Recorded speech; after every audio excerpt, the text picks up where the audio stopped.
Thank you. এইটা আবার কোন ধান্দা? কোনো দান্দা মান্দা কাম হইব না। যাও আবার রাস্তা মাপো, যাও। না না, তোমাকে কিছু দিতে হবে না। তাইলে আমার যেন কি একটা রোগ হয়েছে, ডাক্তার বলেছে আমি নাকি বাঁচবো না, কিন্তু যতদিন বাঁচবো প্রতিদিন আমাকে 1 ব্যাগ করে রক্ত দিতে বলেছে। কিন্তু যারা আমাকে রক্ত দেয় আমি তাদের কাউকে চিনি না, তাই আমার সাথে যাতে দেখা হয় তাদের সবাইকে আমি ফুল দিয়ে থ্যাংক ইউ বলি।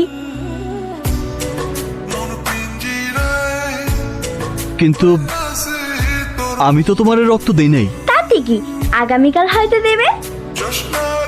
আমি না বলেছি আমাকে না বলে তুমি কোথাও যাবে না।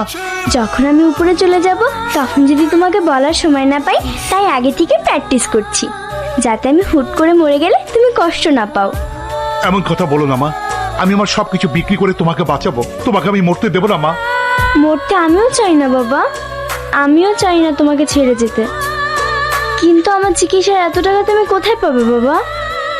সব ব্যবস্থা হয়ে গেছে মা। এই দেখো, আমি টাকা নিয়ে এসেছি। এই টাকা বসকে দিয়ে যদি জায়গাটা ছাড়াতে পারি তাহলে তোমার চিকিৎসা হবে, তুমি হাসবে, খেলবে, ঘুরে বেড়াবে। চলো চলো মা। আসসালামু আলাইকুম বস। ওয়ালাইকুম আসসালাম। বস, আমি গরিব মানুষ, জীবনের সমস্ত সঞ্চয় দিয়ে 300 ফিটের পাশের জায়গাটা আমি কিনেছিলাম।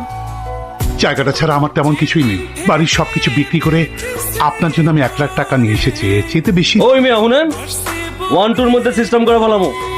বস কি রাস্তার মিসকিন নি? 10 লাখ টাকার 1 টাকা কম হইলে জায়গা হজম হয়ে যাইব। ভাই দয়া করেন, আমার পক্ষে 8 টাকা দেওয়া সম্ভব না, তবে কথা দিচ্ছি যদি জায়গাটা বিক্রি করতে পারি তাহলে পুরো 10 লাখ টাকায় বসকে দেবো। বাকির নাম ফাঁকি। সিস্টেম, ওনার জায়গা ওনারে বুঝাই দিয়া। হ্যাঁ বস, এটা আপনি কি কইতাছেন? ওই জায়গার দাম না হলো 2 কোটি টাকা। বাড়তি কথা আমি পছন্দ করি না, আমি যা কইতাছি তাই কর। ঠিক আছে বস 10-15-20 বুঝি না। কাল থেকেই ফুলের চিকিৎসা হওয়া চাই। ওকে বস। সব দায় দায়িত্ব আমার।